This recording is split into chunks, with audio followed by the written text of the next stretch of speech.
প্রিয় দেশবাসী, শিশু কিশোর কিশোরী, তরুণ তরুণী, ছাত্রছাত্রী, বয়স্ক বৃদ্ধ, পুরুষ মহিলা সবাইকে সালাম জানাচ্ছি। আসসালামু আলাইকুম। শুরুতেই স্মরণ করছি মুক্তিযুদ্ধের লাখো লাখো শহীদ এবং গত জুলাই আগস্ট মাসে ফ্যাসিবাদের বিরুদ্ধে ছাত্র শ্রমিক জনতার অভ্যুত্থানে নিহত সকল শহীদকে। সবাইকে জানাচ্ছি আমার সশ্রদ্ধ সালাম ও গভীর শ্রদ্ধা। আরও স্মরণ করছি তাদের, ফ্যাসিবাদী শক্তির বিরুদ্ধে লড়াই করে যারা আহত হয়েছে, পঙ্গুত্ব বরণ করেছে, চোখের দৃষ্টি হারিয়েছে, যারা 9 দফা নিয়ে দাঁড়িয়েছে, যারা 1 দফা নিয়ে দাঁড়িয়েছে, যারা দেশকে এক হিংস্র স্বৈরাচারের হাত থেকে বাঁচিয়েছে। কৃতজ্ঞ চিত্তে স্মরণ করছি আপনাদের ভাই বোনদের, আপনাদের সন্তানদের যারা এই বিপ্লবে অংশগ্রহণ করেছে। আমরা অন্তর্বর্তীকালীন সরকারের প্রথম 100 দিন অতিক্রম করলাম। আপনারা জানেন কি কঠিন এক পরিস্থিতিতে আমাদের দায়িত্ব গ্রহণ করতে হয়েছে।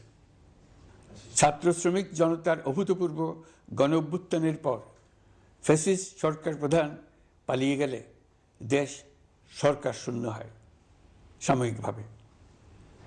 পুলিশ প্রশাসন এ সময় সম্পূর্ণ নিষ্ক্রিয় হয়ে পড়লে উদ্বেগজনক এক পরিস্থিতির সৃষ্টি হয়।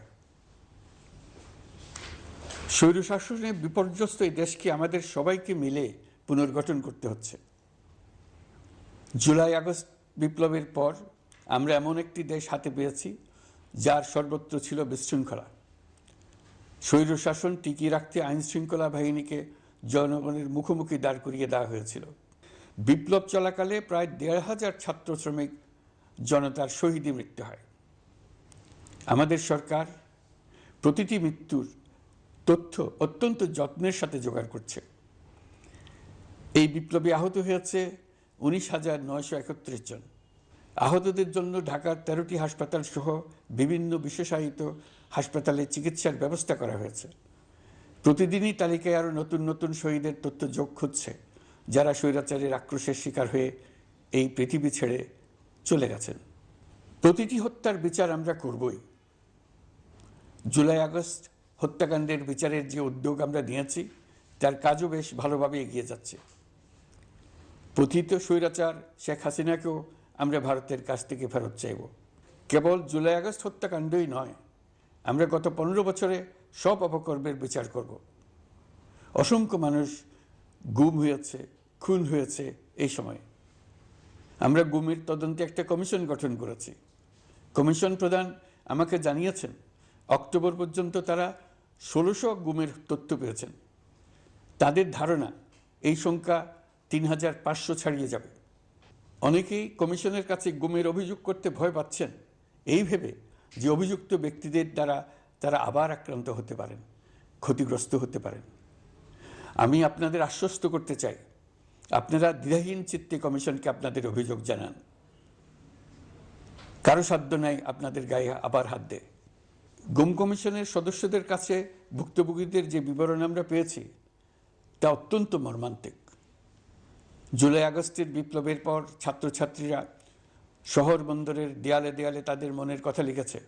তাদেরও আগে যারা গুমের শিকার হয়েছে প্রতিটি গোপন আস্তানার দেয়ালে দেয়ালে তারা লিখে গেছেন তাদের কষ্টের মর্মস্পর্শী বিবরণ। তাদের এইসব কষ্টের কথা শুনে আমাদের হৃদয় কেঁপে উঠেছে।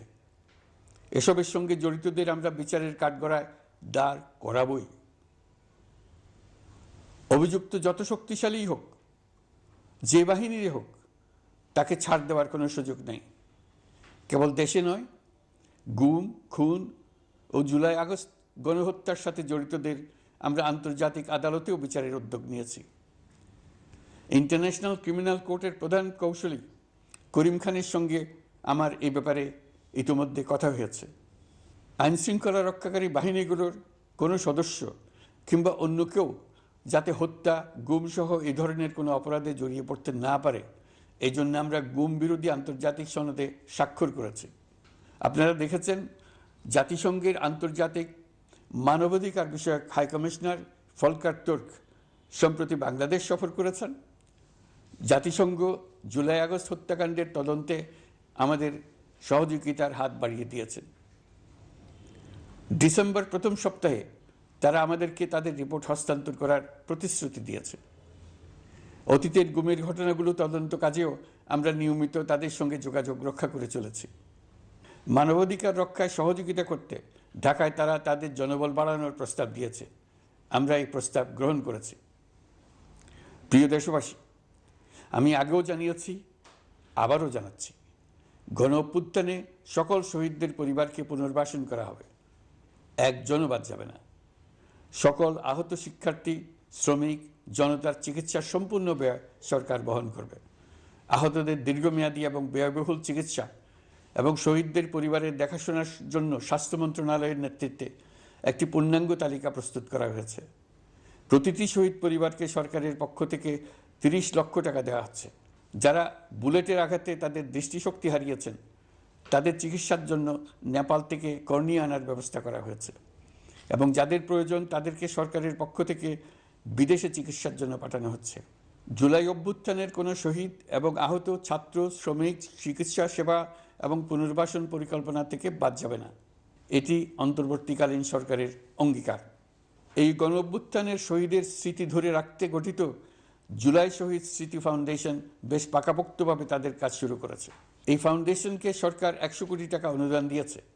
এছাড়াও জুলাই আগস্ট বিপ্লবে শহীদ পরিবারের পুনর্বাসন ও আহতদের সর্বোত্তম চিকিৎসা নিশ্চিত করার জন্য সমাজ কল্যাণ মন্ত্রণালয়ের পক্ষ থেকে $5 মিলিয়ন একটি বরাদ্দ প্রস্তাব অর্থনৈতিক সম্পর্ক বিভাগের মাধ্যমে বিশ্ব ব্যাংকে পাঠানো হয়েছে। পতিত স্বৈরাচার পুলিশকে দলীয় কর্মীর মতো ব্যবহার করেছে। বাধ্য হয়ে তাদের অনেকেই গণহত্যায় অংশ নিয়েছেন। খুবই স্বাভাবিক প্রতিক্রিয়া হিসেবে তারা জনরোষের শিকার হয়েছেন। এতে তাদের মনোবল অনেক কমে যায়। আমরা পুলিশের মনোবল ফিরিয়ে এনে তাদের আবার আইন শৃঙ্খলা রক্ষায় কাজে লাগানোর চেষ্টা করছি। এই ক্ষেত্রে অনেক দৃশ্যমান উন্নতিও হয়েছে। আইন শৃঙ্খলা রক্ষায় বাংলাদেশ সেনাবাহিনীকেও কিছু নির্বাহী ক্ষমতা দেওয়া হয়েছে, যা পরিস্থিতির দৃশ্যমান উন্নতিতে সহায়তা করেছে। আমি আপনাদের সবাইকে ধন্যবাদ জানাই। কঠিন এই সময়ে আপনারা সবাই অপরিসীম ধৈর্যের পরিচয় দিয়েছেন। ধন্যবাদ জানাই দেশের রাজনৈতিক দলের নেতৃবৃন্দকে। তারা তাদের কর্মীদের শান্ত থাকার আহ্বান জানিয়েছেন। প্রতিশোধ স্পৃহায় লিপ্ত হয়ে কেউ যাতে হানাহানিতে জড়িয়ে না পড়ে সেই আহ্বান জানিয়েছেন। আপনাদের সবাই এই আহ্বানে সাড়া দিয়েছেন। ফেসিবাদী শক্তি ভয় দেখিয়েছিল তারা ক্ষমতা ছাড়লে দেশে লাখ লাখ লোক মারা পড়বে। টানা 7 দিন পুলিশ প্রশাসন সম্পূর্ণ নিষ্ক্রিয় থাকার পরও ব্যাপক আকারে সহিংসতা এড়ানো গেছে। আমরা যখন দায়িত্ব গ্রহণ করি, বাংলাদেশ তখন সম্পূর্ণ অরক্ষিত একটা দেশ।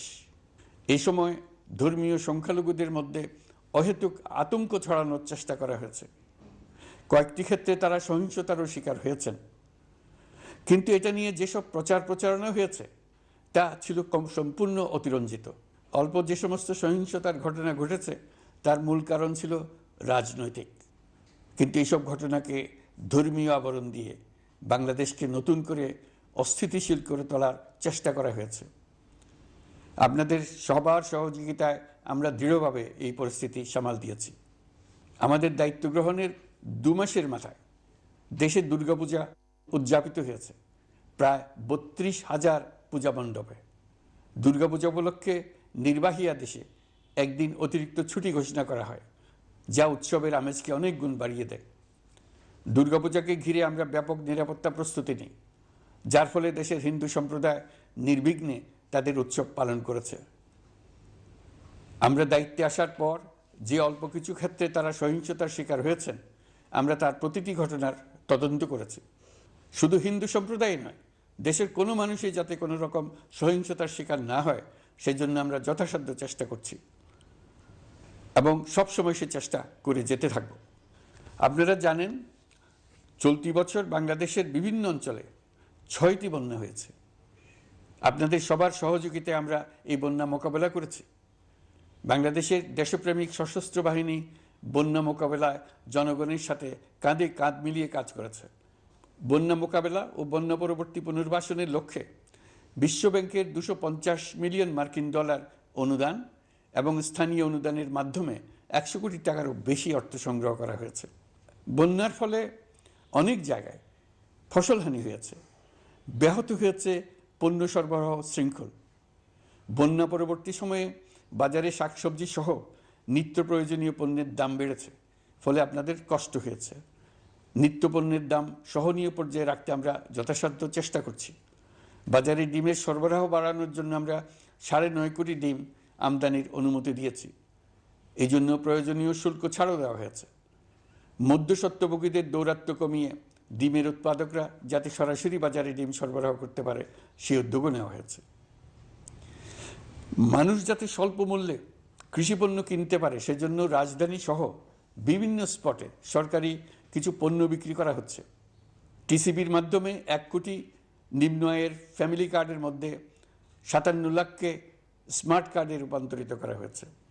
বন্যার ফলে চালের উৎপাদন ব্যাহত হওয়ায় চাল আমদানিতে শুল্ক ছাড় দেওয়া হয়েছে। আসন্ন রমজানে নিত্য প্রয়োজনীয় দ্রব্যের সরবরাহ এবং দাম যাতে স্বাভাবিক থাকে এই জন্য সরকারের বিভিন্ন কর্তৃপক্ষ ব্যবসায়ীদের সাথে নিয়মিত বৈঠক করে যাচ্ছে। দ্রব্যমূল্য নিয়ে আমাদের কোনো লুকোছাপা নেই। মূল্যস্ফীতির পূর্ণ তথ্য জনগণের সামনে তুলে ধরা হচ্ছে। মূল্যস্ফীতি রোধে উচ্চ সুদের হার নির্ধারণ সহ একাধিক নীতিগত সিদ্ধান্ত নেওয়া হয়েছে, যার মধ্যে রয়েছে শস্য আমদানিতে এলসি সীমা অপসারণ এবং সরবরাহ চেইন সংক্ষিপ্ত করা। সামান্য হলেও জ্বালানি তেলের মূল্য কমানো হয়েছে।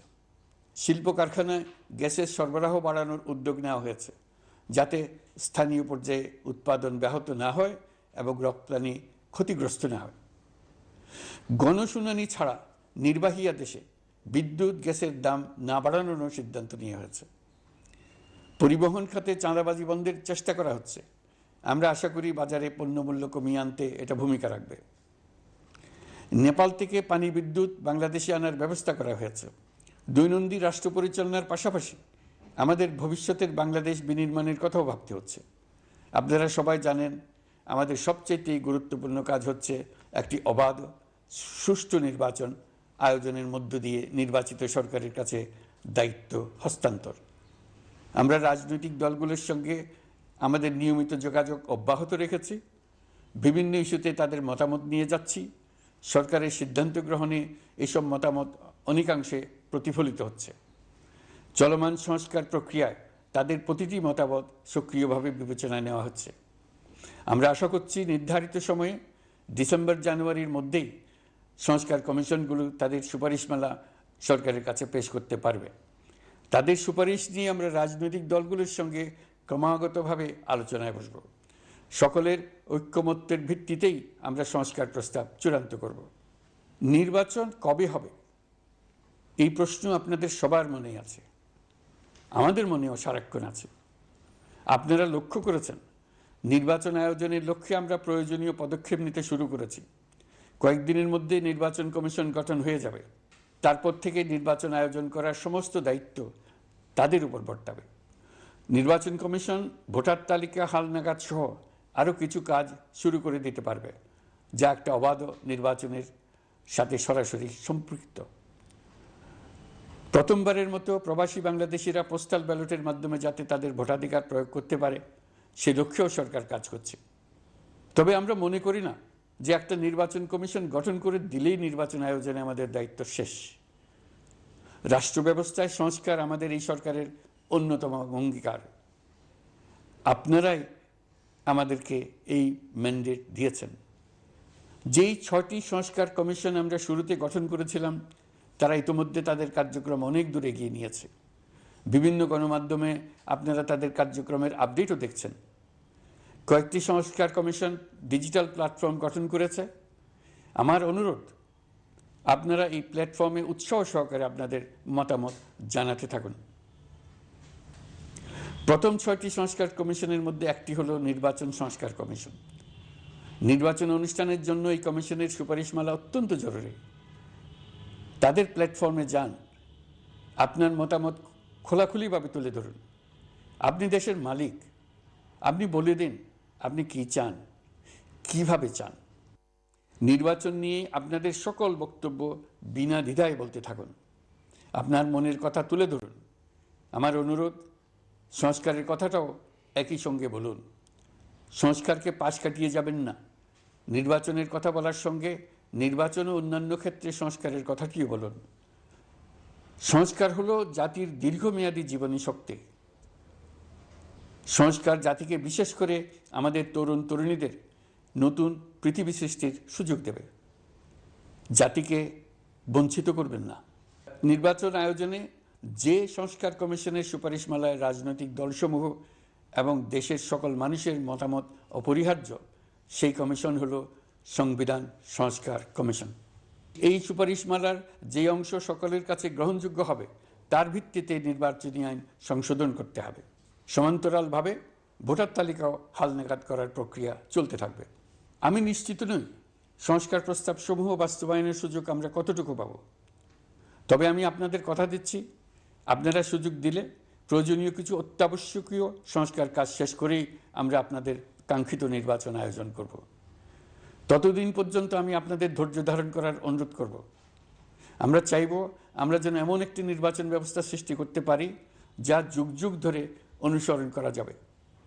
এর ফলে সাংবৎসরিক রাজনৈতিক সংকট থেকে আমাদের দেশ রক্ষা পাবে।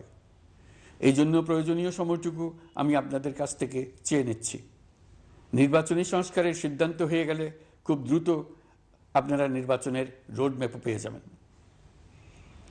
অন্তর্বর্তী সরকার সৃষ্টি হয়েছে রাজনীতিকে নীতির কাঠামোয় আনার জন্য এবং রাজনীতির জন্য নতুন পরিবেশ সৃষ্টির নিবিড় আকাঙ্ক্ষা থেকে।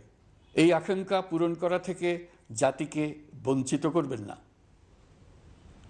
নির্বাচনের ট্রেন যাত্রা শুরু করেছে, এটা আর থামবে না। কিন্তু যেতে যেতে আমাদের অনেকগুলো কাজ সেরে ফেলতে হবে। এই ট্রেন শেষ স্টেশনে কখন পৌঁছবে সেটা নির্ভর করবে কত তাড়াতাড়ি আমরা তার জন্য রেল লাইনগুলো বসিয়ে দিতে পারি, আর তা হবে রাজনৈতিক দলসমূহের ঐক্যমত্যের মাধ্যমে। ইতিমধ্যে অন্যান্য সংস্কার কমিশনের সুপারিশমালা নিয়ে আলাপ চলতে থাকবে। নির্বাচন ছাড়াও আরও গুরুত্বপূর্ণ সংস্কার করার ব্যাপারে ঐক্যমত গঠনের জন্য অতিরিক্ত সময় প্রয়োজন হতে পারে। দেশবাসীর কাছে, বিশেষ করে রাজনৈতিক দলগুলির কাছে আমরা ক্রমাগতভাবে প্রশ্ন তুলতে থাকব, কী কী সংস্কার নির্বাচনের আগে আপনারা করে নিতে চান। নির্বাচনের আয়োজন চলাকালীন কিছু সংস্কার হতে পারে। সংস্কারের জন্য নির্বাচনকে কয়েক মাস বিলম্বিতও করা যেতে পারে। আমরা দুদিন পরে চলে যাব, কিন্তু আমাদের মাধ্যমে জাতির জন্য যে ঐতিহাসিক সুযোগ সৃষ্টি হলো, সেই সুযোগটা যেন কোনো রকমই হাতছাড়া করে না দিই, এটার ব্যাপারে দৃঢ় থাকার জন্য আমি দলমত, নারী পুরুষ, ধর্ম, তরুণ, বৃদ্ধ, ছাত্র, ব্যবসায়ী, শ্রমিক, কৃষক নির্বিশেষে সবার কাছে আহ্বান জানাচ্ছি। আশা করি আপনারা আমার এই আবেদন গ্রহণ করবেন। দেশে সংগঠিত অন্যান্য অপরাধের বিচার প্রক্রিয়া ত্বরান্বিত করার জন্য দেশের বিভিন্ন জেলায় সহস্রাধিক প্রসিকিউটর নিয়োগ দেওয়া হয়েছে। হাইকোর্টে ইতিমধ্যে নিয়োগ দেওয়া হয়েছে 23 জন নতুন বিচারক। বিচার বিভাগকে ঘুষ ও দুর্নীতিমুক্ত করার জন্য সম্ভব সব ধরনের চেষ্টাই করা হচ্ছে। বিচারপতিদের নিয়মতান্ত্রিক উপায়ে শাস্তিমূলক ব্যবস্থা গ্রহণের জন্য সুপ্রিম জুডিশিয়াল কাউন্সিল পুনর্বহাল করা হয়েছে। শুধু বিচার বিভাগই নয়, সর্বগ্রাসী দুর্নীতির হাত থেকে দেশের সব খাতকেই রক্ষা করতে আমরা সচেষ্ট হয়েছি। দুর্নীতি দমন কমিশন পুনর্গঠনের কাজ প্রায় শেষ পর্যায়ে। দুর্নীতি ও অর্থ পাচারে অভিযুক্ত প্রভাবশালী 150 ব্যক্তির তালিকা তৈরি এবং 79 জনের বিরুদ্ধে অনুসন্ধান শুরু হয়েছে। 15% হারে আয়কর পরিশোধ করে অপ্রদর্শিত পরিসম্পদ অর্থাৎ কালো টাকা সাদা করার বিধান বাতিল করা হয়েছে। সরকারি কার্যক্রমকে গতিশীল করতে বিভিন্ন পর্যায়ের 19,084 জন কর্মকর্তা কর্মচারীকে পদোন্নতি, 13,429 জনকে বদলি এবং 12,636 জনের বিরুদ্ধে শাস্তিমূলক ব্যবস্থা গ্রহণ করা হয়েছে। সাংবিধানিক প্রতিষ্ঠান পাবলিক সার্ভিস কমিশন পুনর্গঠন করা হয়েছে। কুখ্যাত সাইবার সিকিউরিটি আইন বাতিলের নীতিগত সিদ্ধান্ত হয়েছে। এই আইনের অধীনে হওয়া যেসব মামলা মানুষের মত প্রকাশের অধিকারের সাথে সম্পর্কিত সেগুলো প্রত্যাহার করা হয়েছে। এছাড়াও 133টি আইন বিধিবিধান তৈরি ও সংশোধন করা হয়েছে। 353টি গুরুত্বপূর্ণ নীতি নির্ধারণী সিদ্ধান্ত গ্রহণ করা হয়েছে। ছাত্রছাত্রীদের দাবি মেনে ইতিমধ্যে সরকারি চাকরির বয়সসীমা 32-এ উন্নীত করা হয়েছে। আমরা জানি আমাদের কাছে আপনাদের আরও অনেক দাবি দেওয়া আছে। দীর্ঘদিনের অপশাসন, অত্যাচার, অনাচারের ফলে আপনাদের মনে অনেক ক্ষোভ পঞ্জীভূত হয়েছে। দেশে বাক স্বাধীনতা না থাকায় আমরা কেউ আমাদের মতামত, দাবি দেওয়া প্রকাশ করতে পারিনি। আমরা আপনাদের প্রতিটি দাবির প্রতি সহানুভূতিশীল। আমরা ধৈর্য সহকারে আপনাদের কথা শুনতে চাই, কিন্তু সেজন্য আপনারা সড়ক অবরোধ করে জনদুর্ভোগ সৃষ্টি করলে আমাদের সকলেরই অসুবিধা হয়। আমাদের একান্ত অনুরোধ, আপনারা নির্দিষ্ট চ্যানেল মেনটেন করে আপনাদের দাবি দেওয়া পেশ করবেন। আমাদের বৃহৎ রপ্তানি পণ্য গার্মেন্টস শিল্পে গত কিছুদিন ব্যাপক অস্থিরতা বিরাজ করছে। ফ্যাসিস্ট সরকারের সুবিধাভোগী বেশ কিছু গার্মেন্টস মালিক পালিয়ে যাওয়ায় শ্রমিকদের বেতন ভাতা নিয়ে অনিশ্চয়তা তৈরি হয়েছে। অন্য অনেক কারখানাও শ্রমিকদের ন্যায্য বেতন সহ অন্যান্য সুবিধা থেকে বঞ্চিত ছিল। শ্রমিকরা তাদের দীর্ঘদিনের বঞ্চনার প্রতিবাদ জানাতে এবং অনিশ্চয়তা থেকে মুক্তি পেতে রাস্তায় নেমে আসে। আমরা তাদের কথা শুনেছি, তাদের আলোচনার টেবিলে নিয়ে আসতে পেরেছি। আমরা অত্যন্ত আনন্দিত যে মালিক শ্রমিকের মধ্যে 18 দফার একটা ব্যাপক ভিত্তিক চুক্তি স্বাক্ষরিত হয়েছে। বড় ধরনের কোনো সহিংসতা ছাড়াই আমরা শ্রমিক অসন্তোষ নিরসন করতে পেরেছি। তারা আবার উৎপাদনে ফিরেছে। এতে প্রাণ ফিরে পেয়েছে বাংলাদেশের রপ্তানিমুখী এই শিল্প। নানা প্রতিকূলতা সত্ত্বেও অক্টোবর মাসে আমাদের রপ্তানিতে প্রবৃদ্ধি হয়েছে প্রায় 21%। আমরা যখন কাজ শুরু করেছি দেশের অর্থনীতি ছিল বিপর্যস্ত। বৈদেশিক মুদ্রার রিজার্ভ ছিল তলানিতে। আসার কথা, এই রিজার্ভ পরিস্থিতি এখন উন্নতির পথে। গত 3 মাসে রিজার্ভে কোনো রকম হাত না দিয়েই আমরা প্রায় $2 বিলিয়ন বৈদেশিক ঋণ শোধ করতে পেরেছি। জ্বালানি তেল আমদানিতে পুঞ্জীভূত বকেয়ার পরিমাণ $478 মিলিয়ন হতে কমিয়ে $160 মিলিয়ন আনতে পেরেছি। অর্থনীতি পুনরুদ্ধারে আমরা সর্বাত্মক চেষ্টা চালিয়ে যাচ্ছি। বিশ্বব্যাংক, IMF সহ বিভিন্ন দাতা সংস্থা ইতিমধ্যে ঋণ ও অনুদান হিসেবে $8 বিলিয়ন দেওয়ার প্রতিশ্রুতি দিয়েছে, যা আমাদের ভঙ্গুর অর্থনীতিকে সচল করতে সক্ষম হবে। পতিত সরকার আমাদের জন্য যে ভঙ্গুর অর্থনৈতিক পরিস্থিতি রেখে গিয়েছে, তাতে রাজস্ব আদায়ে গতি আনতে হিমশিম খেতে হচ্ছে জাতীয় রাজস্ব বোর্ডকে। এর মধ্যেও জুলাইয়ের নেতিবাচক অবস্থা থেকে অক্টোবর নাগাদ রাজস্ব আদায়ে 9.9% প্রবৃদ্ধি অর্জিত হয়েছে। আগের অর্থবছরের সংশোধিত বাজেটে বিপুল রাজস্ব ঘাটতি ছিল, যে কারণে এবার শুরু থেকেই রাজস্ব আদায়ের লক্ষ্যমাত্রা অনেক বেড়ে যায়। এর ফলে স্বৈরাচার পতনের পরবর্তী 3 মাসে 9.9% রাজস্ব বৃদ্ধির পরেও লক্ষ্যমাত্রার বিপরীতে 23%-এর বেশি ঘাটতি থেকে যায়। রাজস্ব আদায়ের গতি আনতে আমি এখন অনলাইনে আয়কর রিটার্ন জমা দিতে উৎসাহিত করছি। আন্তর্জাতিক সাহায্য সংস্থা, বিশ্বব্যাংক, IMF, UNDP ইত্যাদি প্রধানদের সঙ্গে আমার দীর্ঘ বৈঠক হয়েছে। তারাও বাংলাদেশকে নতুনভাবে এবং সর্বাত্মকভাবে সাহায্যের জন্য তাদের আগ্রহ ব্যক্ত করেছেন। চীনের পররাষ্ট্রমন্ত্রীর সঙ্গে একান্ত বৈঠকে চীনের পক্ষ থেকে যাবতীয় সাহায্যের আশ্বাস দিয়েছেন। 100 দিন আগে আর্থিক দিক থেকে আমরা যে লণ্ডভণ্ড অবস্থা থেকে যাত্রা শুরু করেছিলাম, সেটা এখন অতীত ইতিহাস হয়ে দাঁড়িয়েছে। এই 100 দিনে অর্থনীতি সবল অবস্থানে চলে আসছে। এটা সম্পূর্ণ নিজস্ব নীতিমালা দিয়ে হয়েছে। বলা বাহুল্য, এখনও আমাদের বন্ধুদের কাছ থেকে যে সাহায্যের আয়োজন হয়েছে তা আসা শুরু করেনি। বন্ধু রাষ্ট্রগুলো শুধু যে আমাদের বড় বড় অঙ্কের সাহায্য দিয়ে আসছে তাই নয়, তারা এই সাহায্য দ্রুততম সময়ে আসা শুরু করবে এই প্রতিশ্রুতিও আমাকে দিয়েছেন। এই সাহায্য আসা শুরু করলে আমাদের অর্থনীতি অত্যন্ত মজবুত এবং আকর্ষণীয় অর্থনীতিতে পরিণত হবে। বিদেশি বিনিয়োগকারীরাও নানা রকম বিনিয়োগে উৎসাহিত হয়ে এগিয়ে আসবে। বিনিয়োগকারীদের সঙ্গে এখন থেকে আমরা আলোচনা শুরু করে দিয়েছি। বিশ্বের রাষ্ট্রপুঞ্জের মজলিসে আমরা এখন সম্মানিত এবং প্রশংসিত দেশের অবস্থানে পৌঁছতে পেরেছি। এর কারণে পরাজিত শক্তি নানা কৌশল করেও তাদের দিকে দৃষ্টি আকর্ষণ করতে পারছে না। তারা নানা চেহারা নিয়ে আপনাদের প্রিয়পাত্র হওয়ার চেষ্টা করছে। পরাজিত শক্তির ষড়যন্ত্র থেকে নিজেকে মুক্ত রাখুন, দেশকে মুক্ত রাখুন। এই ব্যাপারে অনড় থাকুন। এমন কিছু করবেন না যা তাদেরকে উৎসাহিত করতে সাহায্য করে। তাদেরকে সকল দিক থেকে নিরাশ করুন। সেটা নিশ্চিত করতে পারলে আমাদের আর কোনো বিষয়ে সংশয় করার প্রয়োজন নেই। সরকারের পক্ষ থেকে আমি নিশ্চয়তা দিচ্ছি, সকল প্রকার সীমাবদ্ধতা সত্ত্বেও আমরা আপনাদেরকে একটা মজবুত অর্থনীতি দিয়ে যাব।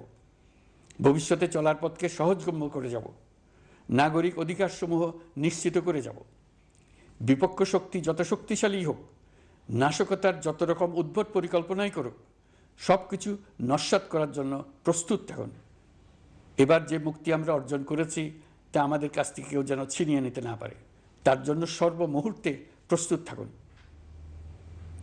আপনারা জেনেছেন পতিত সরকার ও তার দোসররা প্রতি বছর দেশ থেকে 12 থেকে 15 বিলিয়ন ডলার পাচার করেছে। দুর্নীতি বিরোধী সংস্থা ট্রান্সপারেন্সি ইন্টারন্যাশনাল বাংলাদেশ সম্প্রতি এই তথ্য দিয়েছে। পাচার হয়ে যাওয়া এই অর্থ ফিরিয়ে আনার জন্য সম্ভব সকল ধরনের উদ্যোগ আমরা গ্রহণ করেছি। এই কাজে সফল হতে পারলে আমাদের অর্থনীতি আরও গতি পাবে। এই কাজে আমরা বিভিন্ন আন্তর্জাতিক সাহায্য সংস্থার সাহায্য দিচ্ছি। আমি ধন্যবাদ জানাতে চাই বিশ্ব নেতৃবৃন্দকেও। বাংলাদেশের এই সংকটময় সময়ে তারা প্রায় সবাই সহযোগিতার হাত বাড়িয়ে দিয়েছেন। আমি যখন সেপ্টেম্বরে জাতিসংঘের সাধারণ পরিষদের অধিবেশনে যোগ দিই, সে সময় মার্কিন যুক্তরাষ্ট্র, European Union, Canada, Italy, Holland, জাতিসংঘের মহাসচিব সহ বিশ্বের অনেক দেশের সরকার প্রধানের সঙ্গে আমার বৈঠক করার সুযোগ হয়। তারা স্বতঃস্ফূর্তভাবে আমাদের প্রতি সর্বাত্মক সহযোগিতা প্রদানের অঙ্গীকার ব্যক্ত করেছেন। নেপাল, মালদ্বীপ, পাকিস্তান সহ প্রতিবেশী বেশ কয়েকটি দেশের সরকার প্রধানের সঙ্গে আমার বৈঠক হয়েছে, যেখানে আমি সার্ককে পুনর্জীবিত করার কথা বলেছি। দেশে ফিরে আসার পর এসব দেশের রাষ্ট্রদূতগণ যারা ঢাকায় আছেন, স্বতঃপ্রবৃত্ত হয়ে আমার সঙ্গে দেখা করে তাদের সরকার প্রধানদের অঙ্গীকার পুনর্ব্যক্ত করে গেছেন। তারা সম্পূর্ণ নতুনভাবে আমাদের জন্য সহায়তার নতুন ছক তৈরি করার কাজ শুরু করেছেন। যেসব রাষ্ট্রদূত দিল্লিতে অফিস করেন, তারা দিল্লি থেকে এসে দেখা করে গেছেন। ইউরোপিয়ান ইউনিয়নের 20 দেশের 20 জন রাষ্ট্রদূত দিল্লিতে থাকেন, 7 দেশের 7 রাষ্ট্রদূত ঢাকায় আছেন। দিল্লি থেকে একসঙ্গে 20 জন রাষ্ট্রদূত সহ মোট 27 রাষ্ট্রদূত সমবেতভাবে আমার সঙ্গে বৈঠক করার জন্য আগামী কয়েকদিনের মধ্যে ঢাকায় আসছেন। আগে কখনো ইউরোপিয়ান ইউনিয়নের 27 জন রাষ্ট্রদূত একত্র হয়ে সরকারের সঙ্গে আলোচনায় বসেনি। দিল্লি থেকে এই বিশাল সংখ্যক রাষ্ট্রদূত একসঙ্গে বৈঠক করার জন্য কোনোদিন আসেনি। এবার এই কাজটি করার পেছনে আছে ইউরোপিয়ান ইউনিয়নের সমর্থন প্রকাশ করা এবং অর্থনৈতিক ক্ষেত্রে উচ্চ পর্যায়ের সহযোগিতা গড়ে তোলা। ইতিমধ্যে আমার সঙ্গে দেখা করেছেন সৌদি আরব, সংযুক্ত আরব আমিরাত, ব্রাজিল, তুরস্ক, রাশিয়া, ফিনল্যান্ড, সিঙ্গাপুর, লিবিয়া সহ অনেক দেশের রাষ্ট্রদূত। দ্বিপাক্ষিক নানা সহযোগিতা সহ বাণিজ্য বিনিয়োগ বৃদ্ধির আশ্বাস তারা দিয়েছেন। আমরা প্রবাসী বাংলাদেশিদেরও বেসরকারি খাতে বিনিয়োগ করার জন্য আহ্বান জানাচ্ছি। বাংলাদেশের অর্থনৈতিক উন্নয়নে তরুণদের কর্মসংস্থানের মূলে রয়েছে বেসরকারি খাত। আমাদের বিনিয়োগ বোর্ডের নির্বাহী চেয়ারম্যান 2 শতাধিক বেসরকারি প্রতিষ্ঠানের প্রধান নির্বাহী, উদ্যোক্তা ও বিনিয়োগকারীর সঙ্গে পৃথক পৃথকভাবে বৈঠক করেছেন। নীতির ধারাবাহিকতার অভাব, সরকারি বেসরকারি পর্যায়ে মত বিনিময়ের অভাব, সরকারি অফিসের জটিল প্রক্রিয়া এবং সর্বোপরি দুর্নীতি বিদ্যমান বিনিয়োগকারীদের সমস্যায় ফেলেছে। বিনিয়োগকারীদের উদ্বেগ নিরসনে আমরা অনেকগুলো কাজ করেছি। ইতিমধ্যে সত্যিকারের ওয়ান স্টপ সার্ভিস চালু হয়েছে। বিনিয়োগ সংক্রান্ত চ্যালেঞ্জ সমাধানে আন্তঃমন্ত্রণালয় কমিটি গঠন করা হয়েছে। বেসরকারি খাতের উপদেষ্টা কাউন্সিল ও ডিজিটালাইজেশনের মাধ্যমে সরকারি অফিসে না এসে প্রয়োজনীয় কর্মসম্পাদনের পদক্ষেপ নেওয়া হয়েছে। বিনিয়োগ উন্নয়ন সংস্থা আমাদের অগ্রগতির বিষয়ে সবাইকে মাসিক ভিত্তিতে আপডেট করে যাচ্ছে। আমরা প্রবাসীদের কল্যাণে কাজ করছি। আমার অনুরোধে সংযুক্ত আরব আমিরাত সাজাপ্রাপ্ত 57 জন সহ অন্যান্য বাংলাদেশিকে মুক্তি দিয়েছে। এইসব বাংলাদেশি যাবজ্জীবন কারাবাসের ঝুঁকি নিয়ে ফেসিবাদের বিপক্ষে প্রতিবাদ করেছিল। বাংলাদেশিরা এরকম প্রতিবাদ আরও অনেক দেশেই করেছেন। আমরা তাদের প্রতি কৃতজ্ঞ। কয়েকদিন আগে বাকুতে সংযুক্ত আরব আমিরাতের প্রেসিডেন্ট জনাব শেখ মোহাম্মদ বিন জায়েদ আল নাহিয়ানের সঙ্গে আমার কথা হয়েছে। তাকে বাংলাদেশের পক্ষ থেকে ধন্যবাদ জানিয়েছি। তিনি বলেছেন বাংলাদেশের জন্য যে কোনো সাহায্য লাগলে আমি যেন তাকে জানাই। প্রবাসীদের কল্যাণে আমাদের সরকার সম্ভব সব ধরনের উদ্যোগ গ্রহণ করে যাচ্ছে। আপনারা জানেন মালয়েশিয়ার প্রধানমন্ত্রী আনোয়ার ইব্রাহিম সম্প্রতি বাংলাদেশ সফর করেছেন। 18,000 বাংলাদেশি যারা সব ধরনের আনুষ্ঠানিকতা মেনে চলার পরেও স্বৈরাচারী সরকারের অব্যবস্থাপনার জন্য মালয়েশিয়া যেতে পারেন নাই, তিনি তাদের জন্য মালয়েশিয়ার দ্বার আবার উন্মুক্ত করার আশ্বাস দিয়েছেন। এই লক্ষ্যে আমরা কাজও শুরু করেছি। আপনারা জেনে থাকবেন মালয়েশিয়া আগামী বছর দক্ষিণ পূর্ব এশিয়ার আঞ্চলিক সহযোগিতা সংস্থা আসিয়ানের চেয়ারম্যানের দায়িত্ব নিতে যাচ্ছে। আমরা ইতিমধ্যে আসিয়ানের সদস্যপদের জন্য আবেদন করেছি। মালয়েশিয়ার প্রধানমন্ত্রী আমাদের আবেদন সক্রিয়ভাবে বিবেচনার আশ্বাস দিয়েছেন। একই ধরনের আশ্বাস আমরা পেয়েছি ইন্দোনেশিয়া থেকেও। ইন্দোনেশিয়ার পক্ষ থেকে সে দেশে রাষ্ট্রীয় সফরে যাওয়ার জন্য আমাকে অনুরোধ করেছে। সৌদি আরব সহ বিশ্বের আরও অনেক দেশ আমাদের সঙ্গে সহযোগিতা বৃদ্ধির প্রস্তাব দিয়েছে। প্রথমবারের মতো ওআইসি সদর দপ্তরে আমরা স্থায়ীভাবে রাষ্ট্রদূত নিয়োগ দিয়েছি। তুরস্কের রাষ্ট্রপতি রিসেপ তাইয়েপ এরদোগানের সাথে আগে আমার টেলিফোনে আলাপ হয়েছে। এবার COP29 সম্মেলনে গিয়ে তিনিও তার স্ত্রীর সঙ্গে অত্যন্ত অন্তরঙ্গ পরিবেশে আলোচনা হয়েছে। বাংলাদেশের প্রতি তার বিশেষ সমর্থনের কথা তিনি বারবার প্রকাশ করেছেন। তুরস্কের একটি বাণিজ্য প্রতিনিধি দল ইতিমধ্যে বাংলাদেশ সফর করেছে। তুরস্ক এদেশের সঙ্গে অর্থনৈতিক সম্পর্ক উন্নয়নের জন্য টার্কিশ ইনভেস্টমেন্ট অথরিটি বা টিকা একটি অফিস ঢাকায় স্থাপনের জন্য ঘোষণা দিয়েছে। এর মাধ্যমে তুরস্কের বিনিয়োগ ও বাণিজ্য বৃদ্ধির উদ্যোগ নেওয়া হবে। এ উদ্দেশ্যে চলতি মাসে একটি উচ্চ ক্ষমতা সম্পন্ন দল তুরস্ক থেকে বাংলাদেশে আসছেন। প্রিয় দেশবাসী, নতুন হজ প্যাকেজ ঘোষণা করা হয়েছে। তাতে হজের ব্যয় 1 লাখ টাকারও বেশি কমিয়ে আনা হয়েছে। পাশাপাশি আমরা এই সিদ্ধান্ত গ্রহণ করেছি, এই বছর সরকারি খরচে কাউকে হজে পাঠানো হবে না। আমরা নতুন বাংলাদেশকে একটা পরিবেশ বান্ধব এবং জীব বৈচিত্র্যময় দেশ হিসেবে গড়ে তোলার উদ্যোগ নিয়েছি। এটি তরুণদের আকাঙ্ক্ষা, আমাদের সবারই আকাঙ্ক্ষা। সেই লক্ষ্যে আমি প্রথমেই একটি ক্ষুদ্র পদক্ষেপ নিয়েছি। সমগ্র সচিবালয়ে প্লাস্টিকের পানির বোতল ব্যবহার নিষিদ্ধ করেছি। ইতিমধ্যে সুপার শপগুলোতে পলিথিনের শপিং ব্যাগ ব্যবহার বন্ধ করার উদ্যোগ নেওয়া হয়েছে। গত কয়েক দশকে যে পরিমাণ নদী দূষণ হয়েছে, আমরা তা বন্ধ করার উদ্যোগ নিয়েছি।